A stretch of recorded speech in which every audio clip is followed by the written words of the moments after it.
Pernahkah kamu mendengar perumpamaan dari Yesus tentang seekor unta yang lebih mudah masuk ke lubang jarum daripada orang kaya masuk ke kerajaan surga? Kedengarannya seperti vonis mutlak bagi orang-orang kaya ya.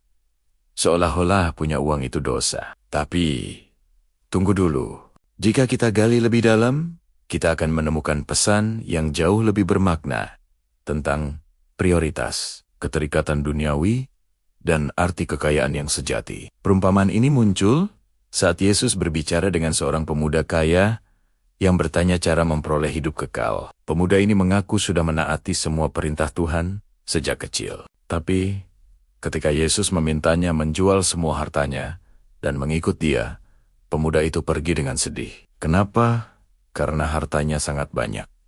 Nah, mari kita bedah sedikit bahasanya. Dalam bahasa Yunani asli, kata lubang jarum atau trip, matus rafidos, benar-benar berarti lubang pada jarum jahit biasa. Dan kata unta atau kamelos juga berarti unta sungguhan, bukan kiasan. Jadi, ini adalah gambaran yang sengaja dibuat mustahil. Tapi, apakah ini berarti memiliki uang itu salah di mata Tuhan? Kalau begitu, bagaimana dengan tokoh-tokoh Alkitab yang kaya raya seperti Abraham, Daud, Salomo, atau Ayub? Apakah mereka semua tidak berkenan di hadapan Tuhan? Tentu tidak. Bahkan, bukankah Alkitab menggambarkan jalan-jalan di surga terbuat dari emas? Jadi, masalahnya bukan pada uang itu sendiri.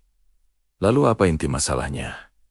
Mari kita lihat konteksnya. Saat itu, Perjanjian Baru belum berlaku sepenuhnya. Hukum Taurat masih menjadi pedoman utama. Ketika pemuda kaya itu mengklaim telah menaati semua hukum dengan sempurna, ia sebenarnya menunjukkan kesombongan rohani, karena hanya Yesus yang bisa memenuhi seluruh hukum Taurat tanpa celah. Hukum Taurat justru diberikan untuk menyadarkan manusia bahwa kita tidak sempurna dan butuh seorang juru selamat.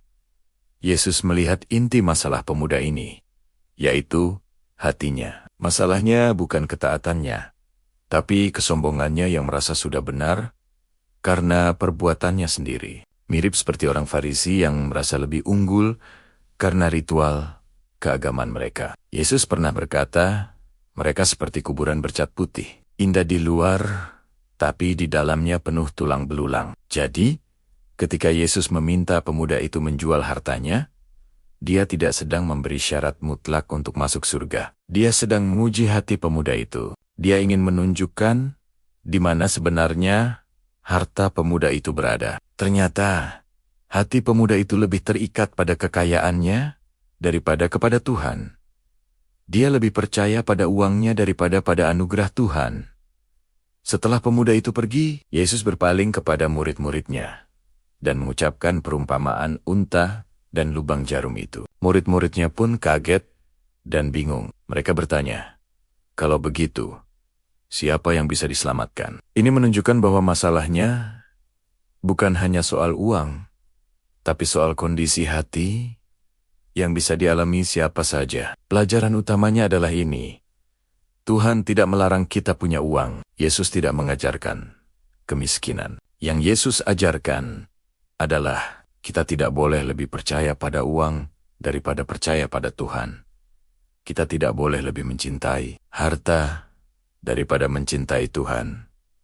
Yesus ingin menempati posisi nomor 1 di hati kita. Tanpa ada saingan, baik itu uang, jabatan, atau apapun yang kita anggap berharga. Seperti kata Yesus, di mana hartamu berada, di situ juga hatimu berada. Kita harus memilih apa yang menjadi prioritas utama kita dalam hidup ini. Pemuda kaya itu pergi dengan sedih karena dia belum siap melepaskan hartanya. Padahal, jika ia tetap tinggal dan bertanya lebih lanjut, ia akan menemukan kebenaran yang membebaskan, yaitu keselamatan datang bukan dari perbuatan atau kekayaan, melainkan dari kerendahan hati untuk menerima anugerah Tuhan melalui Yesus Kristus. Jadi, tantangannya bukan pada berapa banyak yang kita miliki, tapi pada apa yang paling kita hargai di dalam hati kita.